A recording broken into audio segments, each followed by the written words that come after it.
Ils ont juré sur le sang qu'ils ne sortiraient jamais vivants du désert. Ils pensaient que personne ne viendrait, mais ils avaient oublié une chose. La loyauté n'a pas besoin de paroles, elle mord pour défendre. Il était une fois, dans un village niché au cœur du désert, où le soleil couchant teignait l'horizon d'un rouge profond, comme si le ciel pleurait sur la dureté des âmes humaines. Ce hameau, baptisé Al-Ramla, avait été fondé par des ancêtres tenaces qui l'avaient planté comme un défi à l'immensité aride. Ses ruelles étroites et ses maisons entrelacées formaient un tout solidaire. Mais, ironie du sort, les habitants y étaient plus froids que les pierres de leurs murs, et la solitude dans leur cœur plus vaste que les sables environnants. À cette époque, un jeune homme nommé Salman rentrait de son modeste champ. Son visage tanné par le soleil racontait des années de labeur acharné, et ses yeux grands ouverts brillaient d'une bonté rare en ces temps impitoyables. Il essuyait la sueur de son front avec le bord de son turban poussiéreux, ses pas alourdis non seulement par la fatigue du travail, mais aussi par le poids du souci qui l'oppressait depuis la maladie de son père, le vieil Abdullah, en passant près d'un puits abandonné, dont l'eau s'était tarie depuis longtemps. Un gémissement faible parvint à ses oreilles, un son intermittent émanant des décombres et des pierres accumulées. Salman s'arrêta, scruta les alentours, mais ne vit que le vent jouer avec les pans de sa robe. Le bruit reprit, cette fois mêlé à une douleur qui serrait le cœur. Prudemment, il s'approcha et écarta quelques branches sèches. Il retint son souffle devant l'horrible spectacle. Un chien imposant, mais dans un état pitoyable. Son corps, amaigri tremblant, du sang suintant d'une plaie profonde, à la patte arrière, et des ecchymoses marquant ses côtes saillantes, traces de jets de pierre cruels par les enfants du village qui l'avaient laissé agoniser seul. Le chien leva ses yeux affaiblis vers Salman, sans aboyer ni montrer les crocs, mais avec un regard brisé et suppliant qui transperça le cœur bienveillant de l'homme. Salman se rappela instantanément un récit entendu de son père, sur une femme qui entra au paradis pour avoir abreuvé un chien assoiffé. Et il songea que la miséricorde ne se divise pas. Sans hésiter, malgré sa pauvreté et son besoin de chaque bout de tissu, il ôta son manteau de laine extérieur, l'étendit sur le sol, prit sa petite gourde d'eau restante, versa l'eau dans sa paume calleuse et l'approcha de la gueule du chien. L'animal lapa l'eau avec avidité, et chaque fois que sa langue touchait la main de Salman, une fraîcheur apaisante envahissait l'âme de ce dernier, comme si une main divine caressait son cœur. D'une voix douce, Salman murmura, en essuyant la poussière de la tête du chien. « N'aie plus peur, les jours sombres sont derrière toi. Si les hommes t'ont abandonné, le Créateur des hommes ne t'oubliera pas. » Il souleva le chien dans ses bras, lourd et imprégné d'une odeur âcre de sang et de terre. Mais il le serra contre sa poitrine, comme une mère son enfant, et marcha vers sa humble demeure à la lisière du village. À peine approchait-il de sa cour que la porte voisine s'ouvrit avec fracas. En sortit un homme massif, à la barbe épaisse, au visage perpétuellement renfrogné. Son oncle Jaber, propriétaire de la moitié des terres du village et convoitant l'autre moitié. Jaber toisa son neveu avec mépris, puis posa les yeux sur le chien blessé dans ses bras. Il cracha par terre et lança d'une voix rauque, évoquant le grincement d'une vieille meule. « Quelle est cette saleté que tu ramènes, Salman ? Le dénuement de ton père et sa maladie ne te suffisent pas pour attirer le malheur et l'impureté sous notre toit ?» Salmon s'arrêta, planta son regard dans celui de son oncle et répondit calmement mais fermement: « Mon oncle, c'est une créature de Dieu qui agonisait. Notre foi ne nous enseigne-t-elle pas qu'il y a une récompense pour chaque être vivant abreuvé ?» Jabер éclata d'un rire moqueur, se tourna vers ses fils Salem et Hamed, sortit au bruit et lança: « Regardez ce pieux qui laisse la terre de son père en friche pour ramasser des chiens errants. Écoute bien, si je vois cette bête approcher de mes domaines, j'achèverai ce que les gamins ont commencé et je l'enverrai en enfer, lui et quiconque l'abrite. » Salman ne répliqua pas, sachant que discuter avec son oncle était comme labourer la mer. Il entra dans sa cour, ferma la porte de bois délabrée derrière lui, comme pour barrer la route aux maux du monde. Dans un coin chaud de l'étable, où flottait une odeur de foin et de paix, il posa le chien avec douceur, alluma une petite lampe à huile et entreprit de nettoyer la plaie avec un tissu propre et des herbes connues pour arrêter les saignements. Le chien souffrait, mais ne mordit pas. Au contraire, il léchait la main de Salman de temps à autre, comme scellant un pacte de loyauté éternelle. Salman plongea son regard dans les yeux miel de l'animal et y vit une lueur étrange, mélange de force malgré la faiblesse, de férocité malgré le calme. Il murmura: « Je t'appellerai tonnerre, car ton gémissement était comme un tonnerre étouffé annonçant la tempête, et tu seras fort comme lui une fois guéri. » Cette nuit-là, tandis que Salman se tournait et se retournait sur sa couche, songeant au sort de la terre de son père et aux ambitions de son oncle, Tonnerre veillait au seuil de la porte intérieure, oreilles dressées, yeux ouverts dans l'obscurité. Au-delà des murs de boue, le vent hurlait et Jabber complotait avec ses fils, ignorant que Salman n'était plus seul désormais. Il avait gagné un allié imperméable à la trahison, doté d'un flair capable de détecter la perfidie avant qu'elle ne frappe. Les semaines s'écoulèrent, pesantes comme des pierres, et comme une branche se flétrit quand sa racine s'assèche, le vieil Abdullah, père de Salman, succomba après un long combat contre la maladie. Sa mort fut comme l'effondrement du dernier rempart protégeant Salman des vents furieux de la trahison.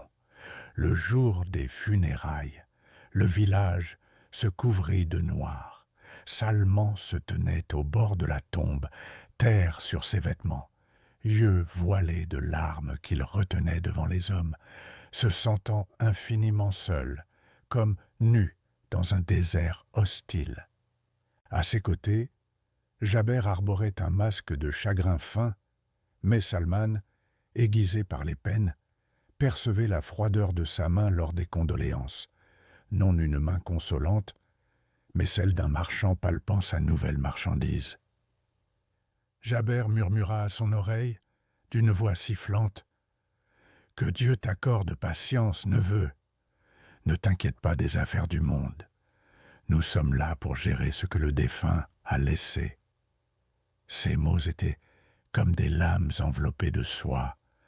Le lendemain de la fin du deuil, le conseil se réunit pour trancher sur l'héritage. Salman s'assit en silence, enveloppé de tristesse, tandis que Jabber, confiant, croyait que la coutume lui octroierait influence sur les terres et l'argent en tant qu'aîné de la famille. Mais le juge prononça le verdict clair de la loi. Puisque le défunt avait un fils mâle, Jabber n'héritait de rien. Le fils écartait le frère, et l'ensemble, grand verger, maison, bien, revenait intégralement à Salman. Ces paroles frappèrent Jabber comme la foudre, dissipant ses rêves d'annexer le verger de son frère à ses domaines. Il quitta le conseil en traînant les pieds, masquant sa rage devant les gens, mais un feu dévorant consumait son poitrine. Comment ce jeune homme pouvait-il tout posséder, laissant le chef de clan les mains vides? Sur le chemin du retour, il siffla à ses fils, Salem et Hamed. La loi lui a donné des papiers, mais la terre ne reconnaît que la force. Il ne jouira pas de notre bien tant que nous vivons. Dès lors, les harcèlements sournois commencèrent. Pas par l'épée, mais par la ruse. Salman se réveillait pour trouver le canal d'irrigation de son verger bouché par des pierres pendant la nuit. Au marché, les marchands évitaient ces dates après que les fils de son oncle aient semé des mensonges sur leur qualité. Salman savait qui blâmer, mais il patienta et s'en remit au destin. Épuisé le soir, il rentrait pour trouver Tonnerre, l'attendant, ce chien qu'il avait sauvé, devenu son ombre inséparable. Tonnerre sentait le danger. Chaque fois qu'un fils de l'oncle approchait des limites de la maison, il se dressait et grognait profondément, comme flairant la traîtrise dans leur sang. Une nuit sans lune, Salem et Hamed décidèrent d'assener un coup fatal pour briser Salman. Ils se faufilèrent vers le verger de palmiers, haches affûtées en main, pour couper les jeunes pousses et ruiner la future récolte. Ils franchirent le mur bas debout dans le silence, croyant la voie libre, et Salman, profondément endormi. Salem leva sa hache pour frapper le cœur d'un jeune palmier, quand soudain, un bruit terrifiant déchira la nuit. Tonnerre surgit des ombres comme une bête féroce, sans aboyer pour les avertir, bloquant leur chemin. Ses yeux luisaient dans le noir, crocs découverts, corps tendu prêt à bondir. Les frères se figèrent, la hache tombant des mains de Salem de terreur. Tonnerre avança d'un pas lent et assuré, émettant un grondement effroyable, comme pour dire « C'est votre limite, un pas de plus, et je vous déchire ». Ils reculèrent lentement, puis fuirent en trébuchant, abandonnant leur hache comme preuve de leur échec. Salman sortit au bruit, trouva Tonnerre debout, fièrement, à l'entrée du verger, scrutant l'obscurité où les intrus avaient fui, puis se tournant vers lui avec un léger remuement de queue rassurant. Le matin suivant, Jabber comprit que les petits sabotages étaient vains avec ce gardien, et Salman en vit.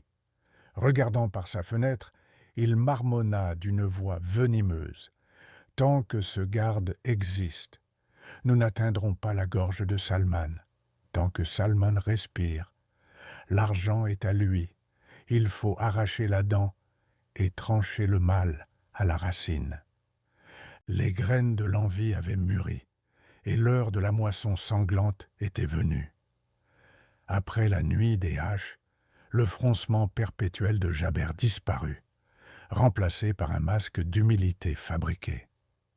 Le vieux rusé réalisa que Salman était protégé par les murs de sa maison et son fidèle Tonnerre, et que la force brute échouait. Il choisit d'approcher par la porte des liens familiaux qui ne se ferment pas aux parents. Jabber se présenta au conseil de son neveu devant les villageois, turban relâché, feignant l'humilité, et dit d'une voix tremblante « Mon garçon, ce monde est éphémère, et le malin a joué avec ma tête jusqu'à me faire oublier les droits du sang. Ne laisse pas ton oncle affronter son Seigneur en ayant rompu les liens. Ton pardon est tout ce que j'espère. En toi, je vois les traits de mon frère partis, et par toi, je répare mon cœur brisé. » Salman, ce jeune pur dont le cœur ignorait la rancune, se leva, étreignit son oncle et baisa sa tête. « Que Dieu pardonne le passé, oncle. Tu es comme un père, et cette maison est la tienne. » Le pauvre Salman ne se doutait pas que cette étreinte sondait son pouls, et ce baiser était un adieu. Quelques jours plus tard, Jaber proposa à Salman l'affaire de sa vie. Une caravane marchande traversant la vallée des Scorpions chargée de biens rares, et il suggéra que Salman y aille avec Salem et Ahmed pour conclure l'accord, un voyage de commerce et de réconciliation, pour fondre la glace entre eux. Salman accepta de bonne foi. La nuit du départ, Tonnerre était dans un état d'agitation inhabituel, tournant autour de Salman, tirant sur sa robe avec ses dents pour l'empêcher de préparer ses affaires, émettant des gémissements étouffés du fond de sa poitrine. Salman tenta de le calmer, caressant sa tête. « Du calme, Tonnerre, ce sont ma famille, aucun mal ne m'atteindra avec eux. » Mais, comme Jaber avait insisté pour ne pas emmener cette bête qui effrayerait les chameaux et ralentirait la marche, Salman, le cœur lourd, attacha Tonnerre à un pieu solide au centre de la cour avec une chaîne épaisse, lui laissant assez de nourriture et d'eau pour plusieurs jours. À l'aube, les trois partirent, Salman, Salem et Ahmed. Ils parcoururent les sentiers tortueux du désert, riant et discutant, et pour la première fois depuis la mort de son père, Salman ressentit la chaleur familiale, ignorant que ces rires masquaient des dagues. Au coucher du soleil, ils atteignirent une zone rocheuse et désolée, connue comme le ravin de la perdition, où ni homme ni oiseau ne passaient. Salem proposa « Arrêtons-nous ici pour nous reposer et passer la nuit. La caravane passera par ce chemin au matin. » Salman descendit de sa monture et alla faire ses ablutions avec sa gourde pour la prière du soir, dos tourné, le cœur empli de sérénité. Les frères échangèrent un regard furtif, démoniaque, convenu à l'avance. Ahmed saisit un bâton épais de bois dur, s'approcha comme un loup derrière Salman et l'abattit de toutes ses forces sur l'arrière de sa tête. On entendit le choc du bois contre l'os. Salman chancela et tomba face contre terre, sang jaillissant. Il ne perdit pas totalement conscience, se retournant sur le dos, étourdi, pour voir les visages de ses cousins démasqués, non des humains, mais des démons se délectant du sang. Il murmura d'une voix rauque, la bouche emplie de sang. « Salem, Ahmed, pourquoi ?» Salem le frappa d'un coup de pied à la poitrine. « Parce que tu as tout pris, et ta mort est le seul chemin pour que l'argent nous revienne. Ce soir, la fortune dort chez nous, et toi, dans les entrailles de la terre. » Ils le rouèrent de coups et de pieds. Salman ne résista pas. La blessure à l'âme plus douloureuse que celle du corps, son cœur se déchirant en voyant son sang versé par ceux avec qui il avait grandi. Il ferma les yeux, se résignant à la mort, murmurant « Ô Seigneur, à toi je me plains. » À cet instant précis, à des lieues de là, dans le village, Tonnerre fut pris de folie, sentant dans son cœur que son maître était massacré. Il se cabra avec une force surhumaine, inexplicable, tirant sur la chaîne jusqu'à arracher le pieu de la terre argileuse. Il s'élança comme une flèche, dévorant le sol, suivant la trace de son maître, par l'odeur de la peur et du sang porté par le vent, filant plus vite que des chevaux. Dans le ravin de la perdition, les frères traînaient le corps inanimé de Salman vers un vieux puits sec pour effacer le crime.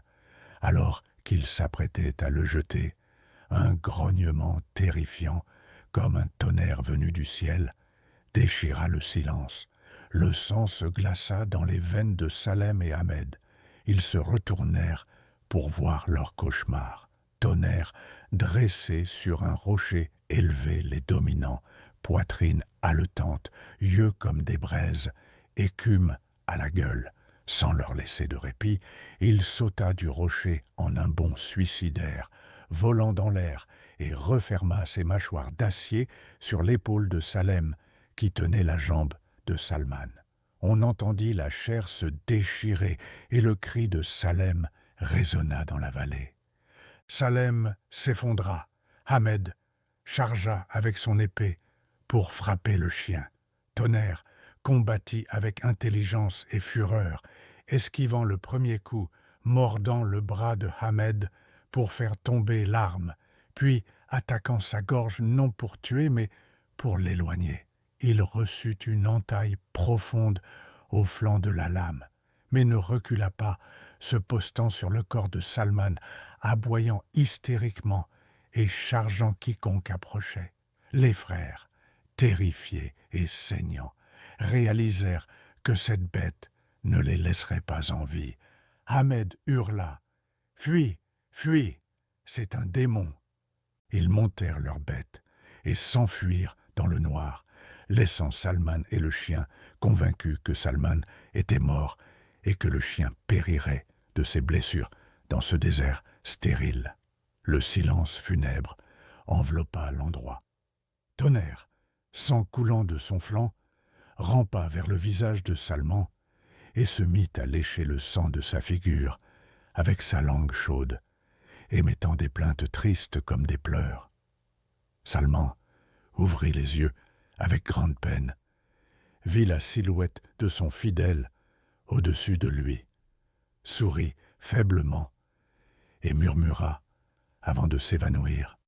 « Ils sont venus me tuer, et c'est celui qui n'est pas de mon sang qui m'a sauvé. » Les heures passèrent, lentes et lourdes dans le ravin.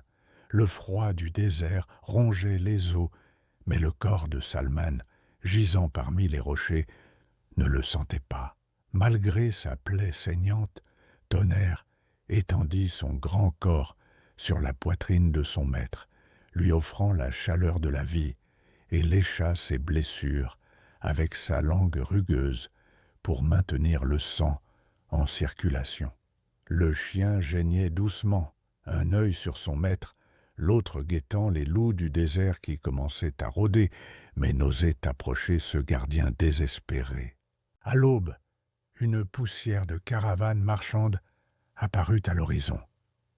Tonnerre rassembla ses dernières forces, grimpa sur un rocher haut et lança un aboiement continu, rauque et plaintif, dont l'écho rebondit entre les montagnes comme un appel au secours d'un naufragé. Le guide de la caravane l'entendit. Quand les hommes approchèrent, ils découvrirent une scène qui ébranla leur cœur. Un homme à la tête blessée, couvert de sang, gardé par un chien blessé qui refusait tout rapprochement jusqu'à s'assurer de leurs intentions. Le chef de la caravane caressa la tête de Tonnerre avec respect. « Par Dieu, je n'ai vu de loyauté chez les humains comme chez cet animal. Emportez l'homme et soignez le chien. Ils ont une place spéciale auprès du Créateur. » Salman fut transporté avec la caravane vers la lointaine Bagdad. Il resta inconscient des jours et des nuits, son esprit luttant entre vie et mort. Quand il rouvrit enfin les yeux, dans la tente des étrangers, la première chose qu'il vit fut Tonnerre, assis à ses pieds, le regardant avec des yeux humides de joie.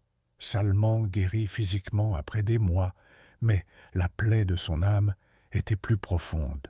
Comment retourner au village faible alors que tous le croyaient mort et que ses oncles l'achèveraient sans pitié s'il réapparaissait?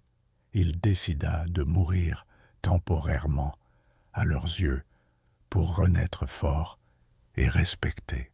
Commencèrent les années d'exil dans la grande ville bruyante. Salman repartit de zéro, porteur au marché, puis assistant d'un marchand de tissus. Il travaillait avec diligence et honnêteté rare. Tonnerre ne le quittait pas. Les gens du souk le connaissaient comme l'homme au chien et s'émerveillaient de leur lien. Salman nourrissait l'animal avant lui-même et lui parlait comme à un compagnon de route unique. Avec le temps, la bénédiction divine accrut sa fortune. Sa sincérité et sa fiabilité en firent un marchand respecté, riche et imposant. Son apparence changea du jeune paysan simple au sage puissant, tempe grisonnante, endurci par les épreuves envers les oppresseurs, mais doux envers les faibles. Au village, les oncles crurent leurs crimes ensevelis dans les sables. Salem et Ahmed rentrèrent cette nuit-là en haillons, prétendant une attaque de bandits qui avaient tué Salman, eux s'en sortant miraculeusement. Les villageois pleurèrent Salman et crurent le mensonge. Les vergers et la maison passèrent à Jaber et ses fils. Mais la justice divine veille. Ils s'emparèrent de la terre, mais pas de sa prospérité. La première année, une maladie étrange frappa le verger. Les palmes séchèrent, les dattes tombèrent immatures. La terre refusait de nourrir ses usurpateurs. La seconde année, le conflit éclata entre Salem et Ahmed sur le partage de l'argent volé. La maison devint un champ de bataille, leurs injures résonnant chez les voisins, révélant peu à peu leur honte. Jaber fut atteint d'une affection aux articulations qui le cloua au lit, insomniaque de douleur et de cauchemars, où un chien géant aux yeux de feu le dévorait. Il s'asseyait devant sa porte, fixant le verger flétri, marmonnant des paroles inintelligibles, et les passants disaient « La malédiction de l'orphelin s'est abattue sur la maison de Jaber. » Après 5 années maigres, Salman, assis dans son somptueux salon en ville, caressa la tête de Tonnerre, dont le museau avait blanchi et qui était devenu vieux sans perdre sa prestance. Salman regarda l'horizon vers son village et dit d'une voix calme, mais résolue comme une montagne. « Tonnerre, l'absence a été longue. Le temps a fortifié notre branche, et l'heure de la récolte est venue. Te languis-tu de l'odeur de la boue du village ? » Le chien remua lentement la queue et aboya faiblement, comme pour dire « Je suis prêt depuis le moment où nous sommes partis. » Salman ordonna à ses serviteurs de préparer la caravane, non une caravane ordinaire, mais celle du retour, de la justice qui ébranlerait les forteresses des injustes. La caravane entra au village à midi, sous un soleil implacable ne laissant aucune ombre pour se cacher. Ce n'était pas une caravane banale, chameaux chargés de marchandises luxueuses, chevaux pur sang frappant le sol de leurs sabots, menés par un homme voilé d'une prestance royale, vêtu d'un manteau de laine fine, flanqué d'un vieux chien marchant tête haute comme un lion blessé. Les villageois, jeunes et vieux, s'attroupèrent, murmurant sur l'identité de ce marchand étranger qui se dirigea vers la maison délabrée de Jaber plutôt que la maison d'hôte. Salman s'arrêta devant son ancien foyer, où il était né et dont on l'avait spolié. Il contempla le verger de palmiers, fané, feuilles sèches et troncs penchés comme se plaignant au ciel de leurs gardiens injustes. Salem et Ahmed sortirent, marqués par la pauvreté, vêtements usés, visages pâles creusés par la haine mutuelle. Salem cria d'une voix rauque « Qui êtes-vous et que voulez-vous de notre maison ?» Salman descendit lentement de son cheval, sans mot dire, et fit un geste vers Tonnerre. Le vieux chien avança de 2 pas, leva la tête et fixa les frères de ce regard perçant qu'il n'avait jamais oublié, puis émit un grognement profond et sourd, suffisant pour figer leur sang. Ahmed recula, murmurant terrorisé « C'est le monstre du ravin, c'est un démon !» Salman retira son voile, révélant des traits renforcés par les ans, forts et dignes, yeux portant un reproche plus lourd que des montagnes. Un silence tomba sur la place, Comme si les oiseaux s'étaient tus, Salmande déclara d'une voix résonnante audible de tous. Vous pensiez que le puits garde les secrets et que le désert avale la vérité, mais Dieu est vivant, immortel. Les yeux des parents s'exorbitèrent. Jaber rampa depuis le seuil, s'appuyant sur sa canne, voyant Salman, il lâcha son bâton et balbutia. « Salman, es-tu vivant? Ou la terre a-t-elle vomi ses morts ?» Salman répondit froidement. « Je suis vivant, mon héritage l'est, et la justice céleste l'est. Vous m'avez laissé au loup, mais Dieu m'a envoyé un plus loyal que vous. Regardez ce chien. Son cœur était plus pur que les vôtres. Il a protégé mon sang quand vous l'avez versé, m'a gardé quand vous avez trahi. » Salem tenta désespérément de tirer son poignard, mais les villageois, vérité révélée, les entourèrent. Un cri fusa. « Honte à toi, traître! La vérité éclate, et vos visages étaient noirs bien avant. » Salman ne leva pas d'épée, ni ne réclama de sang. Sa vengeance fut plus noble et cruelle. Il produisit des documents neufs, scellés par le grand juge de la ville, prouvant son identité et restituant ses biens. Il dit fermement « Je vous accorde la sécurité pour vos vies, car je ne suis pas celui qui rompt les liens, même si vous l'avez fait. Mais pas de place pour vous sur ma terre ni sous mon toit. Sortez-en humiliés, comme vous vouliez m'en chasser mort. La terre appartient à Dieu qui la donne à ceux qui la préservent. » Ils quittèrent la maison, poursuivis par l'opprobre éternel et les regards méprisants des femmes et hommes du village. Cette nuit-là, la vie revint à la demeure de Salman, lampes allumées, portes ouvertes aux pauvres et nécessiteux. Une fois assuré que son maître était rentré et les ennemis chassés, Tonnerre marcha lentement vers le seuil intérieur, son poste préféré d'antan. Il soupira longuement, comme déchargeant le fardeau des années, posa sa tête sur les pieds de Salman et ferma ses yeux miel pour la dernière fois.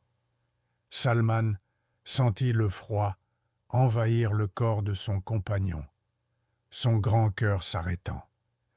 Il pleura comme jamais lors de la trahison des siens, s'agenouillant, serrant la tête du chien mort contre sa poitrine, et prononça les mots gravés dans la mémoire du village. « Que Dieu te prenne en miséricorde, Tonnerre. Tu as vécu comme un étranger et es mort en noble. Par Dieu, j'ai trouvé chez les bêtes une compassion et une fidélité que j'ai manqué chez mes proches. » Tonnerre fut enterré sous le grand palmier au centre du verger, restant gardien de l'oasis même sous la terre. Le verger refleurit, et l'histoire du chien qui enseigna aux humains une leçon perdura. Les liens ne sont pas du sang, mais du cœur et des actes. Ainsi s'achève ce récit, rappelant que les complots malveillants ne frappent que leurs auteurs. Peu importe ce que trame l'oppresseur dans l'ombre, l'œil vigilant de Dieu, qui ne sommeille pas, retourne ses manigances contre lui. Gloire à celui qui patiente sans oublier, transformant leur avidité en humiliation et les dépouillant de leurs gains illicites, pour qu'ils servent d'exemple à ceux qui croient que le droit de l'opprimé se perd auprès du Seigneur des mondes. Cette histoire nous laisse une leçon que le temps n'efface pas. Ce ne sont pas ceux qui partagent ton sang qui te sauveront toujours, mais ceux qui partagent ta douleur. Si cette histoire t'a touché, n'oublie jamais, l'injustice peut avancer, mais elle revient toujours sur ses pas, et Dieu ne perd jamais la trace de l'opprimé.